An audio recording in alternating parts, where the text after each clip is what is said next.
Kami mau terima curahan isi hati Tuhan supaya kami makin mengerti isi hati-Mu. Dalam nama Yesus kami berdoa, kita sambut firman kebenaran, kita sama-sama katakan amin. Amin, amin, amin, amin. Silakan duduk, shalom. Wow. Haleluya. Sudah ngopi? Oke, gini. Kita mau meluruskan banyak hal. Karena ini merupakan satu hal yang sangat-sangat penting karena banyak sekali orang yang ikut Tuhan, mereka terjebak di dalam sebuah paradigma yang salah dan akhirnya mereka tidak pernah belajar dari satu titik di mana kekristenan itu adalah sesuatu yang sangat indah dan harus bisa dibedakan antara orang Kristen dengan orang agama Kristen. Orang agama Kristen itu banyak. Orang agama Kristen itu bahkan agama nomor 1 di dunia. Setiap hari 74 sampai 76 ribu orang memeluk agama Kristen, itu data dari CBN beberapa minggu yang lalu. Baik itu dia dilahirkan dalam keluarga Kristen atau dia pindah agama. Nah, apapun itu, yang namanya agama itu harus kita bedakan dengan apa yang namanya pengikut Kristus atau yang disebut orang Kristen. Orang Kristen itu pertama kali disebut di sebuah tempat namanya Antioquia. Dan itu adalah kata ejekan yang diberikan kepada pengikut Kristus. Dan mereka dikatakan mereka adalah orang-orang dari sekte Nazaret, yaitu pengikut Yesus. Kota Antioquia sekarang adalah Antakya, itu masih ada di Turki sampai hari ini. Itu adalah markas awal daripada jemaat mula-mula sebenarnya. Dan mereka dicibir, mereka dikata-katai, mereka diejek. Dan itu sebabnya mereka juga akhirnya membuktikan diri mereka esensi daripada pengikut Kristus. Dengan berjalannya waktu, akhirnya kalau kita pelajari, kita lihat bahwa ada kaisar di Roma pertama kali yang memeluk kepercayaan kekristenan itu adalah Konstantin. Dan kemudian dijadikan itu agama resmi pada saat itu. Nah, yang perlu kita mengerti adalah semua kepercayaan manusia di bumi ini kepada sosok ilahi atau sosok Tuhan di atas mereka, itu semua kepercayaan itu dilembagakan namanya agama. Jadi agama adalah lembaga kepercayaan seseorang kepada Tuhan. Di dalam agama-agama ini timbul yang namanya kemudian tata ibadah, ritual-ritual di dalamnya. Kalau kita bicara soal agama Kristen, di dalamnya timbul perselisihan di sejak awal yang berselisih soal doktrin pada awalnya. Itu sebabnya timbullah Calvinis, Methodist, Presbyterian, Lutheran, dan segala macam sampai hari ini. Nah, di dalam semua perselisihan ini timbullah yang namanya denominasi. Ketika timbul denominasi pun dilembagakan namanya sinode. Ya. Di dalam denominasi dan sinode akhirnya timbul yang namanya tata-tata ibadah. Selama 27 tahun pelayanan saya masuk ke ribuan gereja, berarti sudah ribuan tata ibadah. Ada yang sebelum khotbah semuanya berlutut di bawah. Ada yang sebelum khotbah WL-nya nggak suruh berdiri sendiri. Saya sampai bingung. Kayaknya WL-nya nggak nyuruh berdiri deh. Kenapa berdiri? Rupanya udah begitu. Lagu terakhir udah di ref, udah mau khotbah berdiri. Tung berdiri satu-satu. Oh gini caranya. Ada yang mic-nya nancep di sini. Saya nggak bisa jalan-jalan. Terus kalau saya buat pernyataan lucu nggak boleh ketawa. Mereka ketawa dalam hati. Setelah selesai ibadah mereka bilang ini, Pak tadi kami ketawa dalam hati. Karena gerejanya mesti hening Pak, gak boleh berisik, drum aja juga gak ada. Gitu. Itu terjadi di mana-mana. Ya. Nah, dengan berjalannya waktu, akhirnya orang-orang di dalam agama, termasuk agama Kristen, mereka diajarkan untuk melakukan sesuatu kepada sosok yang dia percaya, dengan semua upaya-upayanya, untuk mendapatkan sesuatu dari Tuhan yang dia sembah. Berarti, perhatikan ini prinsip yang perlu kita ngerti. Dan kalau kita ngerti ini kita merdeka. Di dalam ranah agama berarti titik mulai datang kepada Tuhan itu adalah titik memberi kepada Tuhan. Memberi. Saya harus berikan hidup saya untuk Tuhan. Saya harus kasih semua buat Tuhan. Makanya seringkali didengungkan dari atas mimbar, ayo berikan yang terbaik. Oh kita semangat berikan terbaik. Kita berpikir bahwa ibadah di hari Minggu itu adalah pemberian saya untuk Tuhan. Dan kita lupa bahwa Yesus gak pernah ngajarin gitu. Dia selalu bilang begini sama semua orang, follow me, ikut aku. Dan Dan ketika engkau ikut aku, saya mau titik di mana kamu terima saya sebagai juru selamat. Itu adalah titik kamu belajar terima kasihku kepadamu. Oke, perhatikan ini baik-baik. This is very important. Orang Kristen adalah orang yang di dalam kehidupannya bersama dengan Yesus, dia menjadi pengikut Kristus. Dan titik di mana dia mulai menyembah Tuhan adalah titik di mana dia belajar terima, bukan memberi. Oke. Ikuti lagi pelan-pelan. Kalau hari ini Tuhan bisa bicara di depan kita dengan bahasa Indonesia yang kita mengerti, dia akan ngomong gini sama Marta. Ngapain sih ribet-ribet pelayanan? Duduk dulu seperti Maria, saudarimu. Terima dulu dari saya, baru kamu bisa melayani saya. Pelayanan itu apa?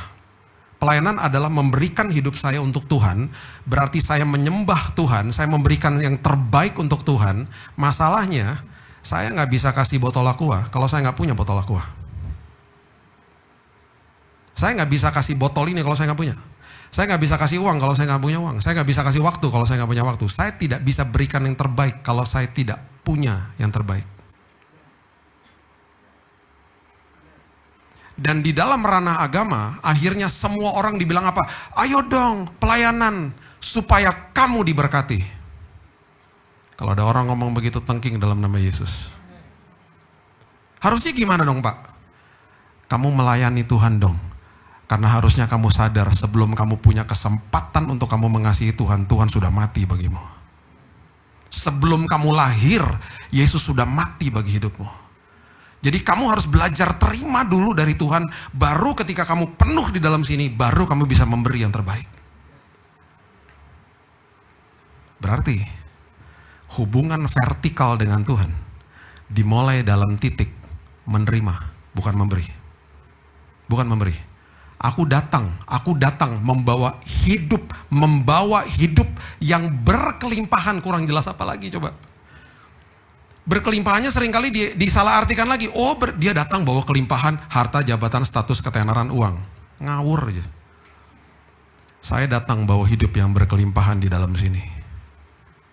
Damai sejahtera, sukacita, pertumbuhan rohani, kedewasaan rohani, hikmat, pengharapan di dalam sini.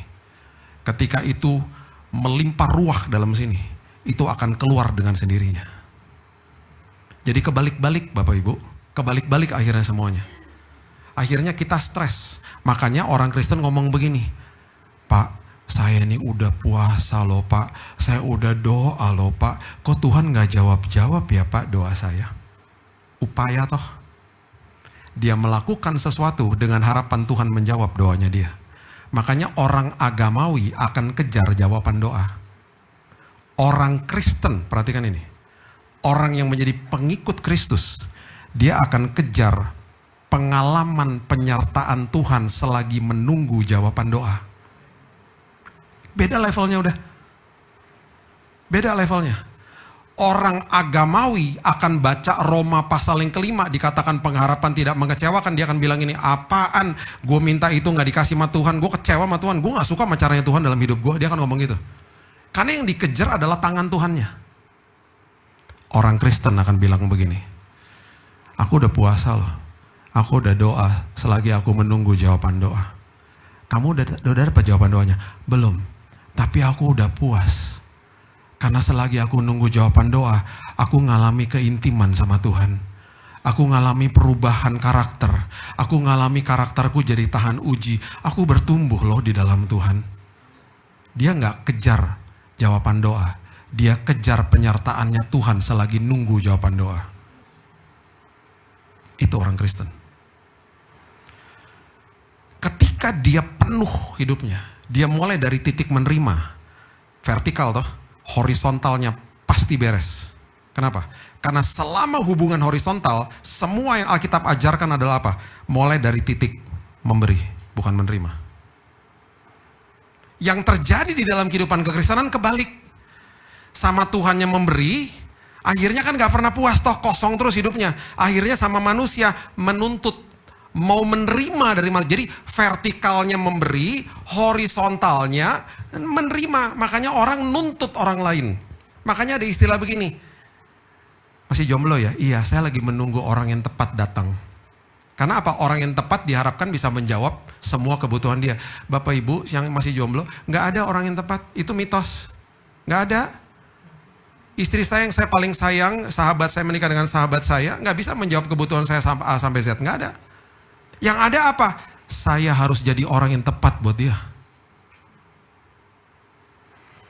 Ketika saya masih jomblo, belum punya pacar, saya harus mempersiapkan diri saya jadi orang yang tepat buat nanti calon pasangan saya. Itu nggak mungkin bisa terjadi kalau kita nggak terima kebaikan Tuhan. Makanya Yohanes 13 ayat 34 bunyinya begini. Coba lihat ya. Yohanes 13 ayat 34. Ngomong begini. Aku memberikan perintah baru kepada kamu. Yaitu supaya kamu saling mengasihi. Terus dikatakan begini. Sama seperti aku telah mengasihi kamu, demikian pula kamu harus saling mengasihi. Kalau saya bisa rephrase kata-kata ini, kira-kira Tuhan bilang gini, terima dulu kasih saya buatmu, belajar terima dulu, baru ketika kamu penuh di dalam sini, kamu bisa meluap-luap, bisa memberikan kasihmu dan kamu sanggup mengasihi sesama. Karena mengasihi sesama itu nggak bisa berdasarkan kasih orang itu kepada kamu. Kamu kecewa terus akhirnya. Tetapi ketika kamu belajar terima kebaikan Tuhan, kamu belajar setiap hari kalau bangun pagi bilang gini, makasih ya Tuhan, kasih karuniamu gak pernah habis bagi hidupku. Makasih ya Tuhan, walaupun aku buat salah, kau gak pernah tinggalin aku. Makasih ya Tuhan, Roh Kudus yang ada di dalam aku gak pernah sedetik pun tinggalin aku.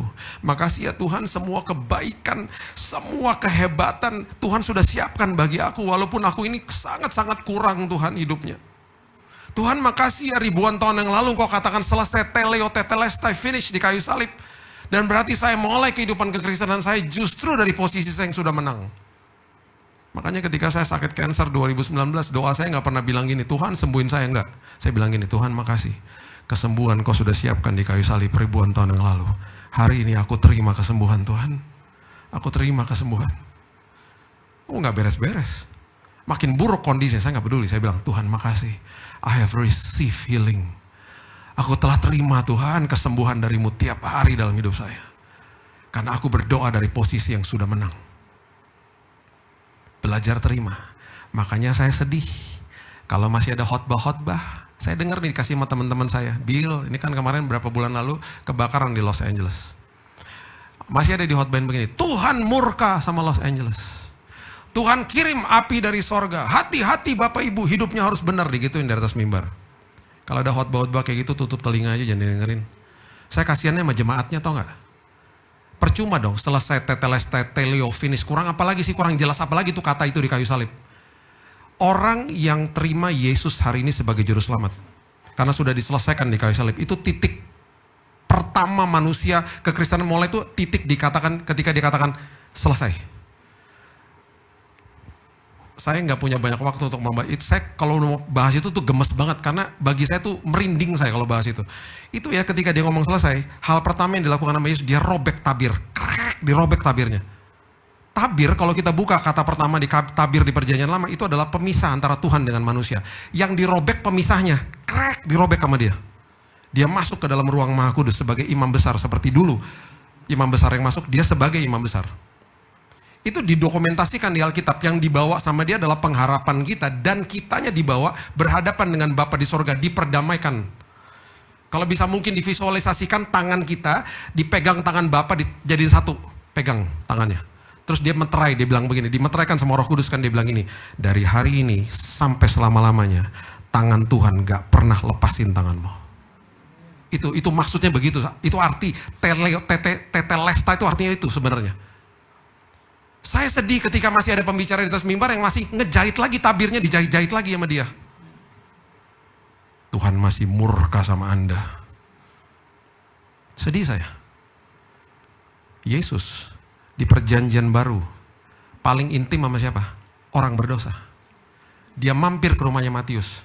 Matius ngomong di WhatsApp grup sama teman-temannya, guys datang ya guys, ini orang luar biasa banget, datang teman-temannya. Mampir ke rumahnya Matius, makan sama Yesus. Matius terima yang terbaik. Jadi apa? Jadi murid Yesus. Dia tulis buku Matius. Dia mulai dengan silsilah Yesus. Di dalamnya penuh syarat dengan pewahyuan. Itu kalau baca Matius 1, silsilah tuh nama semuanya. Itu pewahyuannya banyak banget di dalam situ sebenarnya. Siapa yang mau mampir ke rumahnya Sakius? Yesus. Siapa yang suruh Sakius untuk mengembalikan uang yang dia peras? Nggak ada yang nyuruh. Dia balikin sendiri karena dia terima kasih Tuhan dalam hidupnya. Berkelimpahan di dalam sini, nggak ada yang suruh. I wanna give the best now. Karena belajar terima. Titik pengikut Kristus adalah titik belajar terima dari dia. Format ketaatan yang nggak pernah dibahas. Belajar terima. Penginjil pertama di perjanjian baru. Siapa? Wanita Samaria. Penginjil pertama didokumentasikan di perjanjian baru. Wanita Samaria yang suaminya banyak. Gara-gara apa? Duduk sama Yesus di sumur. Dikasih tahu, I am the living water. Kalau kamu terima saya, kamu puas hidup kamu. Kamu gak akan nyari-nyari identitasmu dalam laki-laki lagi. Penginjil pertama. Orang bertobat di Samaria. Gara-gara dia. Siapa orang yang sering bersinggungan sama dia? Agamawi. Dia sengaja buat mujizat di tengah hari Sabat. Karena dia ngajarin sama mereka, kamu udahlah jangan terjebak dalam ritual-ritual. Makanya sikap kita sebagai orang yang punya status agama Kristen, sikapnya gimana sih? Hormati agama Kristen. Hormati sinode, hormati denominasi, hormati hamba Tuhan, jangan dikultuskan. Kejar isi hati Yesus. Jangan ngerasa gereja saya lebih baik daripada gereja yang lain, tidak. Semua punya tata ibadah masing-masing, hormati aja. Kejar isi hati Yesus. Kejar penyertaan Tuhan selagi nunggu jawaban doa. That's the best moment udah di situ. Orang gak berubah, orang gak pernah puas karena gak ngalami itu. Akhirnya. Makanya Yohanes 13 ayat 34 bilang, kalau kamu terima kasih saya, kamu penuh di sini, kamu sanggup mengasihi. Karena Alkitab bilang apa? Saling mendahului dalam memberikan hormat. Kalau dia nggak pernah ngalamin kasih Tuhan, dia nggak pernah penuh di sini, makanya dia tuntut orang lain. Makanya orang yang menuntut orang lain, semua orang salah lah sama dia udah. Dia komplain aja hidupnya. Dia nyalahin orang aja semuanya. Bahkan banyak orang yang berpikir dia melayani Tuhan, tapi dia nggak nyembah Tuhan. Percuma. Orang yang melayani Tuhan, belum tentu dia nyembah Tuhan. Saya pelayanan nih di sini. Bapak Ibu lihat saya di mimbar. Wah, Pak Billy itu ya kalau bawa firman, palanya mengkilat loh. Itu ada urapan Tuhan tuh pasti. Padahal lampu doang. Saya nggak bisa divalidasi gara-gara Bapak Ibu lihat saya berdiri di atas mimbar, nggak bisa. Bapak Ibu harus validasi saya, tanya sama istri, 2 anak saya dan 2 mbak yang kerja di rumah saya. Dalam keseharian saya, di dalam tekanan saya ngapain? Apakah sama yang seperti saya khotbahin? Mereka yang bisa validasi, bukan di atas mimbar sini. Dari sini saya bisa fasilida, saya bisa ngajar, saya bisa segala macam misalnya. Atau kita bisa main musik, kita punya talenta lagi senyum misalnya, bisa jadi greeter, kita bisa melayani Tuhan di mana aja, bisa jadi guru sekolah minggu karena talenta dan lain sebagainya. Belum tentu orang yang melayani Tuhan nyembah Tuhan. Orang yang nyembah Tuhan adalah orang dalam kesehariannya, walaupun orang gak lihat, dia berikan segenap hidupnya untuk Tuhan. Dia kejar isi hati Tuhan setiap hari. Orang yang hidupnya menyembah Tuhan, dia gak usah ada di atas mimbar, itu orang melayani Tuhan. Karena dari hidupnya orang diberkati di sekitar dia. Dari hidupnya orang diberkati dari perkataan dan tindakan dia. Beda. Makanya ada satu mbak kerja di rumah saya, udah 25 tahun seusia anak saya. Di hari Senin, besok nih ya. Besok tuh hari libur saya. Karena kan Minggu tugas banyak ya. Senin tuh saya libur, biasanya saya gak ambil-ambil jadwal. Di rumah tuh biasanya kalau hari Senin tuh saya sukanya tidur sampai agak-agak siang lah gitu. Jadi biasanya kalau istri saya pergi pagi-pagi, ngantar anak atau nggak dia udah pergi olahraga gitu ya. Mbak di rumah tuh suka kadang-kadang kalau nggak ada istri saya minta uang tukang sayur sama saya. Kadang-kadang hari Senin dia lupa. Jam 8 pagi tuh masih di kamar gitu ya, masih agak-agak tidur gitu, diketok kamarnya. Mbak saya ini galak so nggak? Karena udah 25 tahun kerja sama saya, galak banget dia. Beneran galak banget. Dulu anak-anak pas masih kecil, kan dia protektif banget tuh sama anak-anak ya. Anak-anak saya bawa pergi malam-malam, nggak pulang nih jam 9, saya ditelepon sama dia. Mbak biasanya kalau telepon majikan ngomongnya gimana? Maaf pak, gitu dulu biasa kan gitu ya. Oh dia nggak ada gitu-gituan. Telepon. Posisi di mana? Emangnya gue grab car apa? Posisi di mana? Itu anak-anak gak tidur siang. Besok sekolah. Kok jam segini belum pulang? Tak ditaruh teleponnya, dia hang up. Buset deh mbak. Cuman saya ketawa karena dia sayang banget sama tuh anak-anak. Kita sampai rumah tuh anak-anak udah tidur, digendong kan badannya gede kan, digendong sama dia. Sambil gendong sambil ngedumel. Anak-anak dibawa-bawa aja gitu. Anak-anak gue juga kenapa lo yang sewot? Itu galak banget. Ketok kamar saya jam 8 pagi. Ngomongnya kasar kalau ngomong. Apa sih mbak? Gitu dalam kamar kan. Uang sayur gitu. Terus saya buka kamar kan. Hari Senin loh. Mata saya masih begini. Mbak ini hari apa? Terus dia baru ingat kan. Astagfirullahaladzim. Oh iya hari Senin. Ya ampun maaf pak gitu. Dia langsung dia pergi. Saya gak bisa tidur. Apakah saya ngamuk-ngamuk sama dia? Mulai besok tutup tuh portal-portal. Tukang sayur gak ada akses sini. Gak usah makan sayur, semua di rumah makan daging aja. Saya ngomong gitu, enggak. Mereka yang tahulah keseharian saya kayak gimana. Makanya saya sedih ketika saya naik ke sebuah mobil, berapa tahun yang lalu ada diakones gereja suruh saya masuk ke mobilnya, dianterin pulang, baru duduk 5 menit supirnya curhat sama saya. Pak ada kerjaan gak buat saya? Kerjaan? Mobilnya bagus, gaji bagus, ngapain minta kerjaan? Kenapa emang mas? Nangis tiba-tiba. Saya sedih pak, kerja di sini sama ibu yang tadi. Kenapa emang? Setiap hari saya dianjing-anjingin pak. Anjing-anjingin? Iya pak, belok kiri salah anjing, belok kanan salah anjing. Sampai saya mimpi anjing pak. Dianjing-anjingin sama siapa? Ya ibu yang tadi. Saya bilang ini nggak mungkin pak. Itu ibu baik banget. Saya kenal dia waktu itu saat itu ya. Saya udah kenal itu 6 tahun pak. Saya bolak-balik kan ke gereja ini. Saya kenal dia diakones gereja kok. Tahu nggak dia bilang apa? Kalau hari Minggu dia baik pak. Kalau udah Senin sampai Sabtu pak nggak karu-karuan pak. Semua dianjing-anjingin sampai anjing di rumah juga takut sama ibu pak. Saya terganggu banget loh hari itu. Dan dia udah siapin kertas, udah tulis nomor teleponnya dia. Jadi waktu saya keluar dari mobil, Pak ini ya Pak nomor telepon saya. Kalau ada lowongan ya Pak, saya mau pindah Pak. Terus dia bilang gini, ingat saya Pak, ingat saya. Saya rasa seperti Yesus di kayu salib. Ketika penjahatnya ngomong, ingat aku sebelum masuk Firdaus. Nomornya hilang, kalau nggak suruh kerja di sini aja. Supirnya. Terganggu saya. Melayani Tuhan, kelihatannya melayani Tuhan toh. Hari Minggu. Tapi hidupnya nggak ada penyembahan kepada Tuhan. Itu banyak orang kayak begitu. Makanya gimana kita bisa jadi orang yang tepat bagi orang lain kalau nggak pernah terima kasih Tuhan. Jadi kalau kita mengerti ini, saya cuma mau bagikan ini aja, Bapak Ibu ya. Coba lihat di dalam kehidupan ini ada yang namanya sekolah kehidupan. Di dalam kehidupan ini ketika saya katakan tadi kita berdoa. Itu kan ada yang namanya penantian jawaban doa toh. Penantian jawaban doa seringkali sama Tuhan dibiarkan menjadi sekolah kehidupan. Itu namanya proses sanctification sebenarnya. Dikuduskan tiap hari, pembaharuan budi tiap hari. Itu terjadinya begitu. Dan itu indahnya luar biasa. Seringkali orang-orang akan berseru kepada Tuhan minta gini, Tuhan berhentiin badainya. Oke ya, kita lihat ya contohnya ya. Markus pasal yang keempat. Ayatnya yang ke 35 coba lihat. Markus 4 ayat 35 coba lihat ya. Ini cerita tentang angin ribut diredakan. Makanya kalau lagi minta jawaban doa, lagi ada di dalam sebuah badai, perhatikan penyertaan Tuhan lebih penting daripada jawabannya sebenarnya. Saya buktiin ya. Karena ini yang terjadi soalnya. Angin ribut diredakan.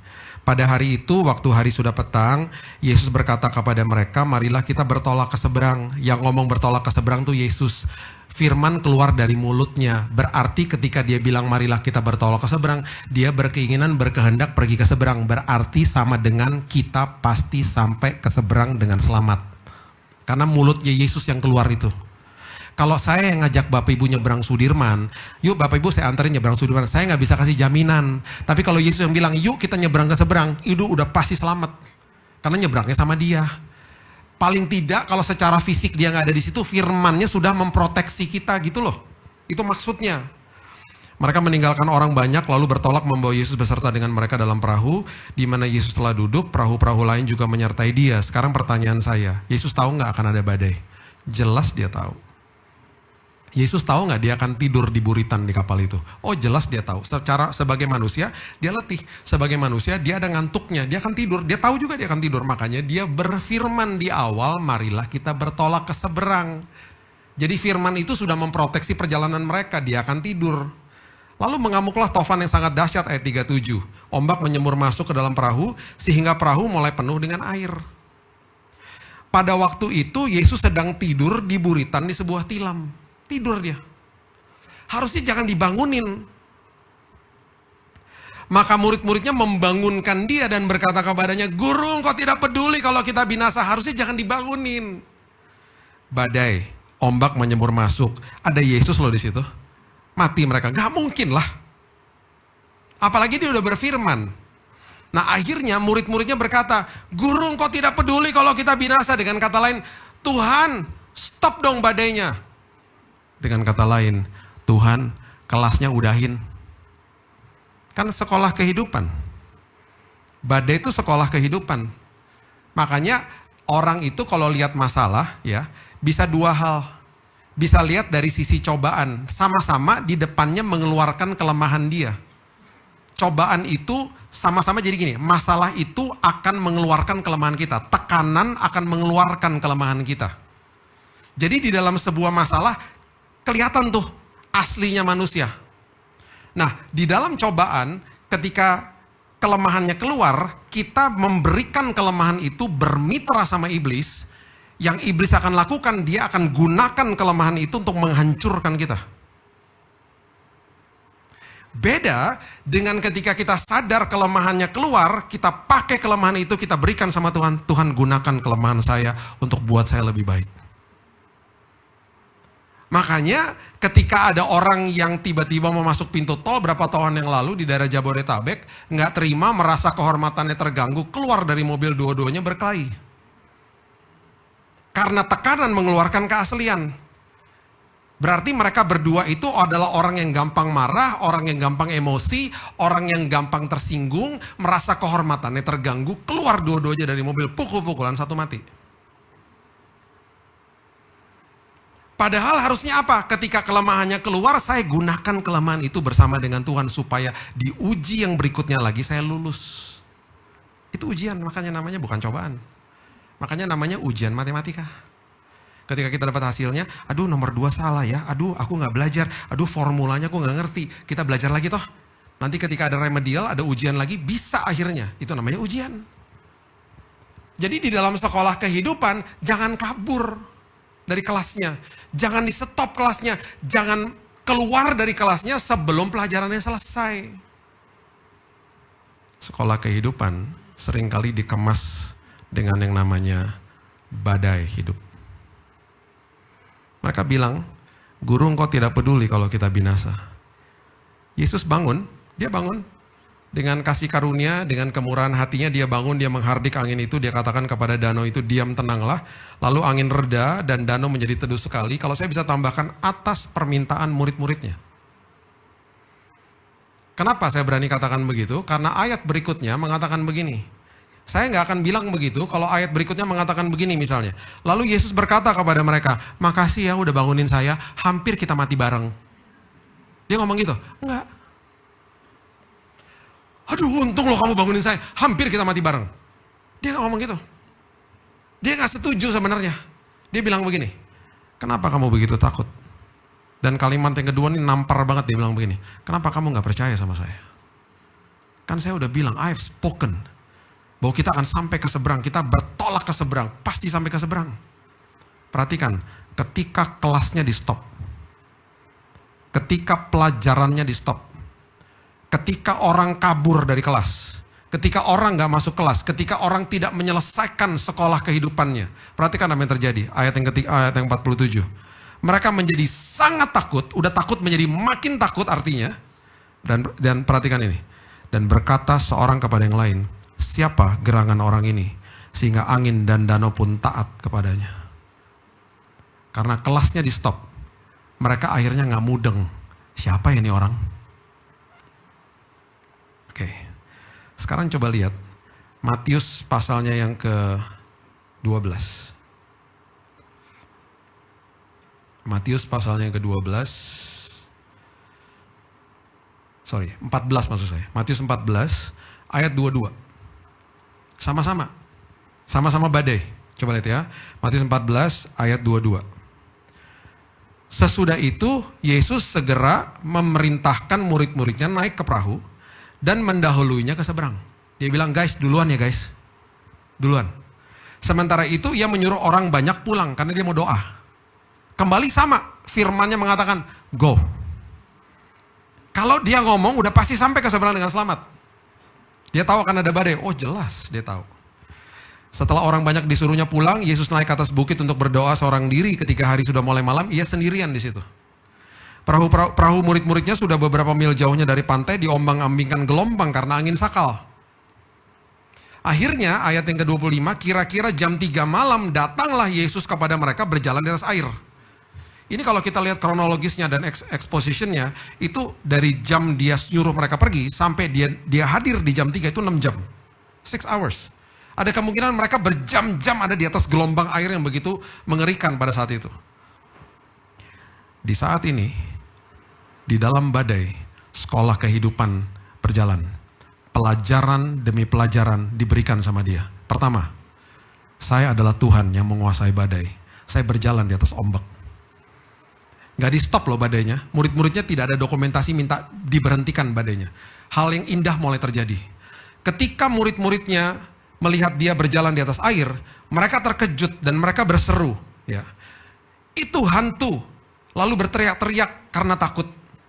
Tetapi segera Yesus berkata kepada mereka, tenang, aku ini jangan takut. Pelajaran yang kedua, setelah dia kasih tahu sama mereka, aku berjalan di atas badai, aku mengatasi badai. Yang kedua, jangan takut nak. Pelajaran demi pelajaran mereka terima.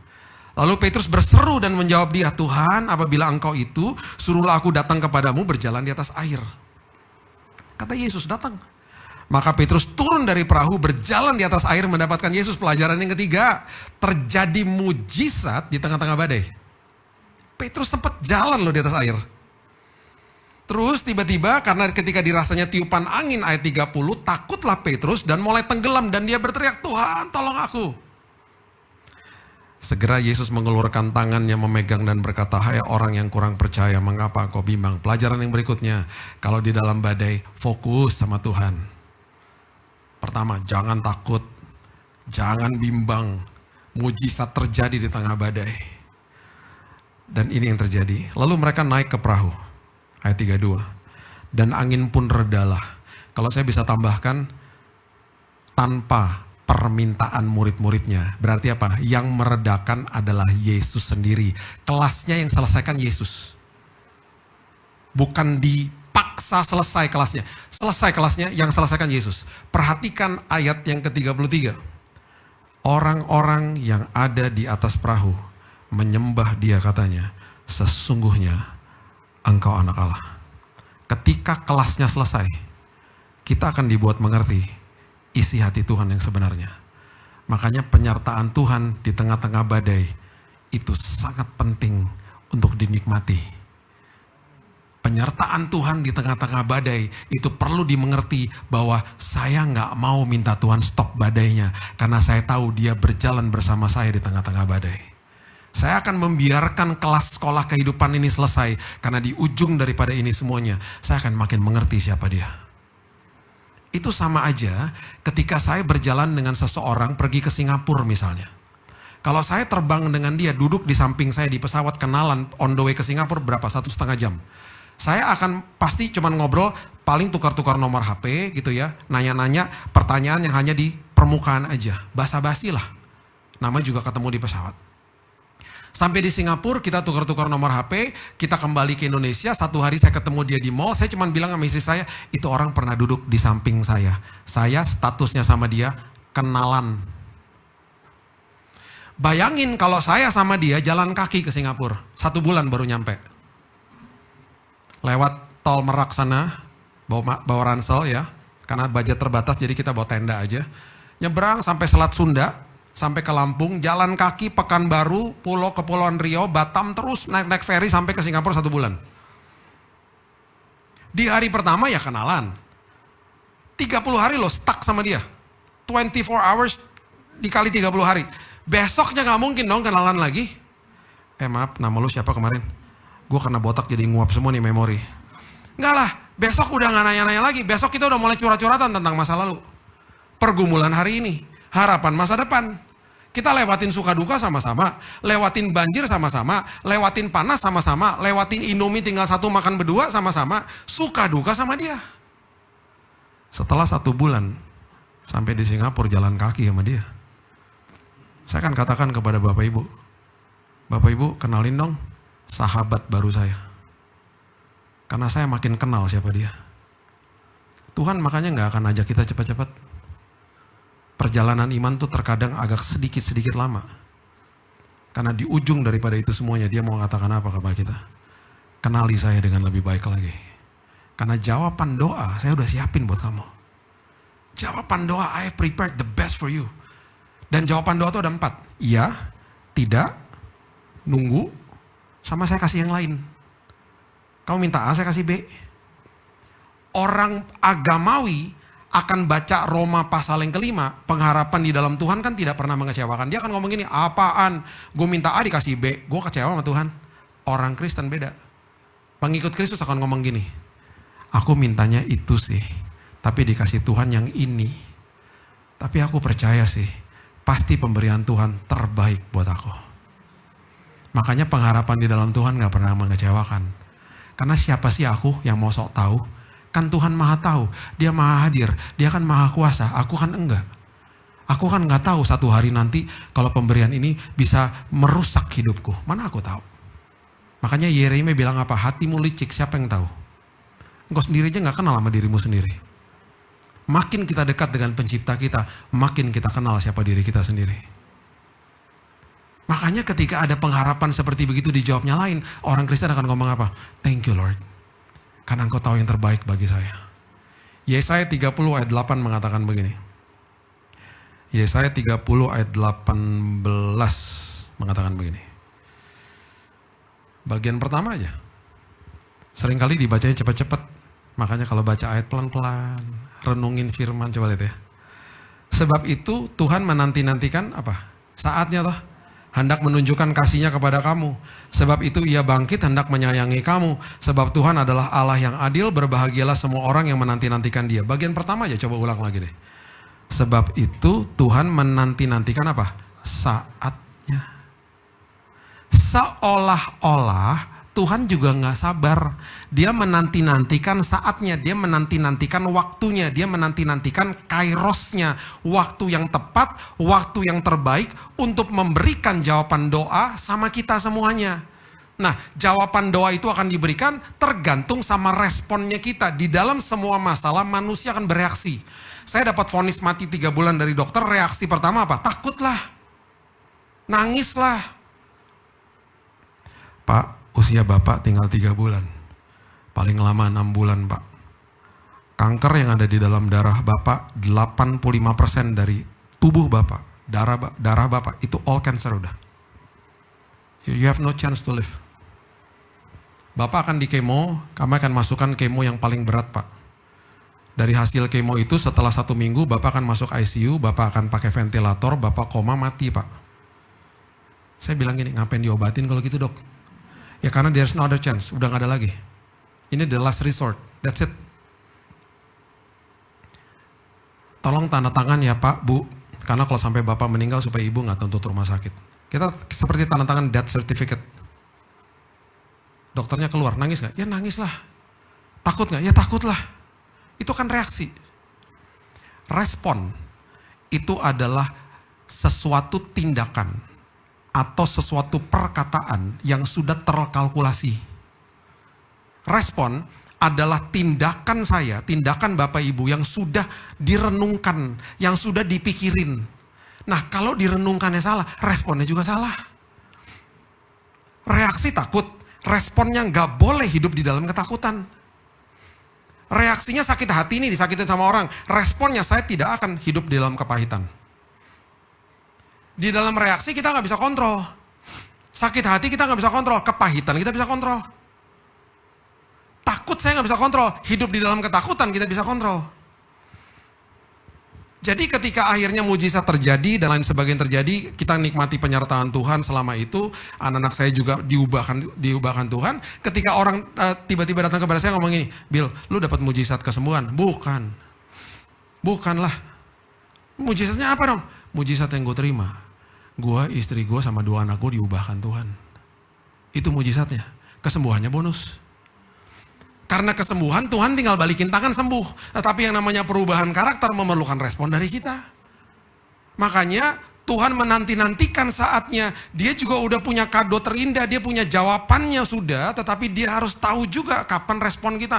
Makanya orang tua ketika mau memberikan kado kepada anak-anaknya. Ketika masuk ke dalam toko mainan. Ada panduan di dalam di box-box mainan. 2-4, 6-8, 10-12. Jadi anak yang 2 tahun harus dibeliin mainan yang 2 tahun. Dia nggak bisa kasih mainan yang 14 tahun. Apakah dia menanti-nantikan satu hari nanti dia akan memberikan mainan yang 14 tahun ke atas? Oh jelas. Kan anaknya harus tumbuh dewasa dulu.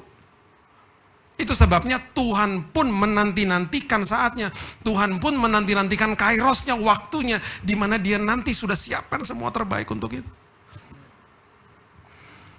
Jadi kalau ada kelas, jangan di skip kelasnya.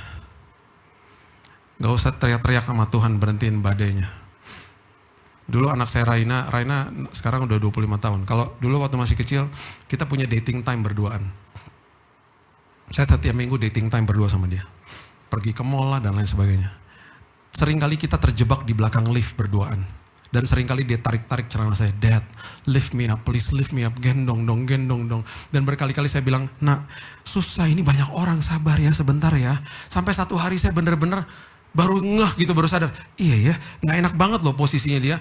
Di belakang lift, di paling belakang posisinya cuma segini pendeknya. Pemandangan itu gak nikmat banget. Yang sudah ketawa dapat pewahyuan, yang gak ngerti maksudnya apa sih. Di saat itu akhirnya saya baru mudeng nih. Iya ya, nggak nikmat banget di bawah situ kan. Kita kan tinggi, anak-anak kan pendek. Saya minta permisi sama Mas di depan, Mas, permisi ya Mas, saya gendong dia. Dan waktu saya gendong dia, saya nggak pernah lupa mukanya begini. Lega. Waktu mukanya lega, liftnya emang udah nggak rame? Enggak lah, masih rame liftnya. Dan terkadang makin rame. Kenapa dia lega? Karena pandangan dia setinggi sama pandangan saya. Kalau ada badai, bilang Tuhan gendong aku Tuhan. Ubahin paradigma aku. Tiba-tiba Bapak Ibu rasa ada damai sejahtera, ada sukacita. Damainya masih ada, badainya masih ada. Masih ada. Semua perspektif berbeda. Tiba-tiba. Nikmati penyertaan Tuhan. Karena hidupmu akan terus naik dan tidak turun. Hidupmu akan berhasil dan beruntung karena engkau menerima kebaikan di dalam sini, bukan di tangan. Bukan. Kehidupan kekristenan dimulai dari menerima. Dan kehidupan vertikal, kehidupan horizontal akhirnya bisa memberi kepada orang-orang di sekitar kita. Kita gak akan nuntut orang lagi. Kita akan ambil keputusan, saya mau jadi orang yang tepat buat kamu. Suami istri besok bangun pagi, katakan kepada dirimu, saya mau jadi orang yang tepat buat kamu. Saya mau jadi orang yang tepat buat anak saya, buat orang tua saya. Karena saya sudah terima kebaikan dari Tuhan. Saya tutup sama ini. Tangan Tuhan yang perkasa, dan sudah dinyatakan dalam kehidupan ini. Tuhan selalu mengatakan begini dalam hidup kita. Buka ayat terakhir bersama-sama saya di Yeremia pasalnya yang ke-15. Yeremia pasal yang ke-15 ayat 21 mengatakan begini. Aku akan melepaskan engkau dari tangan orang-orang jahat dan membebaskan engkau dari genggaman orang-orang lalim. Tangan kita setiap kali musim berganti, kita akan memegang sesuatu. Kita akan memegang sesuatu. Waktu kita baru lahir, seorang bayi akan cari jari daripada orang tuanya. Saya masih punya foto anak saya pegangin jari saya. Little hand grabbing your finger. Ketika kita tumbuh balita, kita akan pegang mainan. Ketika kita masuk ke dalam remaja, kita akan pegang HP hari ini. Pemuda akan pegang tangan pacar. Eksekutif muda akan pegang tangga karir. Kemudian kita masuk ke dalam ranah pernikahan. Kita akan pegang tangan pasangan kita. Kemudian kita masuk ke pensiun. Yang kita pegang stick golf. Sama alat-alat berkebun mungkin. Kemudian kita masuk ke dalam musim yang berbeda lagi, jadi tua. Kita pegang tongkat mungkin. Musim berganti, apa yang kita pegang berubah. Ada satu tangan yang tidak pernah berubah. Itu tangan Tuhan. Musim berganti, tangan itu tidak pernah melepaskan tanganmu. Itu tangan yang perkasa. Dan tangan itu selalu bilang begini, follow me, ikut aku. Dan sepanjang hidupmu, terkadang dia akan lewat lembah kekelaman. Terkadang dia akan lewat badai. Dan dia selalu ingatkan begini, I'm here with you. Tidak pernah sedetik pun aku tinggalkanmu. Ketika engkau lewat badai, belajar sesuatu ya nak. Sekolah kehidupannya terjadi di sini. Receive my love. Receive my grace. Every day, kamu tahu bahwa aku sayang sama kamu. Biarkan kelasnya selesai anak. Tangan itu yang Nabi Yesaya katakan, aku ukir namamu di tanganku. Nabi Yesaya mengatakan itu. Dia gak pernah tahu, dia gak pernah lihat bahwa ratusan tahun setelah itu, tangan itu terbuka di kayu salib. Dan tangan itu yang ada nama kita dipaku sama salib. Karena nama kita ada di sini, tangan itu dibiarkan dipaku untuk menebus semua dosa kita. Hanya satu perkataan dia katakan kepada kita hari ini, terima kebaikan aku. Aku bawa hidup yang berkelimpahan. I wanna fill you up, penuh di sini. Kamu dapat kado terindah. Sekarang tugasmu jadi kado bagi orang lain. You become a present for others because you have received the best present in your life. Mari kita berdoa. Terima kasih Tuhan. Ucap syukur buat keindahan, kebaikan, kehebatan Tuhan dalam hidup kami. Engkau datang kepada kami dan Engkau datang kepada semua orang. Dan satu kata Engkau katakan, follow me, ikut aku. Dan tanganmu yang perkasa itu Tuhan, gak pernah ngelepasin kami.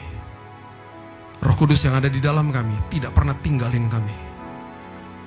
Itu sebabnya hari ini Tuhan, kami sudah dilayakan. Kami hidup taat karena kami sudah dilayakan. Karena kami hidup taat hari ini karena kami sudah diampuni dosa kami. Karena kami sudah menerima, itu sebabnya kami melakukan hari ini Tuhan. Itu sebabnya Tuhan kami mengucap syukur bahwa sampai kapanpun pengalaman kami sama Tuhan akan menimbulkan kesaksian demi kesaksian dalam hidup kami. Meteraikan firman ini karena kami juga sudah dimeteraikan sama Roh Kudus. Hanya di dalam nama Tuhan Yesus kami sudah berdoa dan mengucap syukur. Kita sama-sama katakan, amin. God bless you.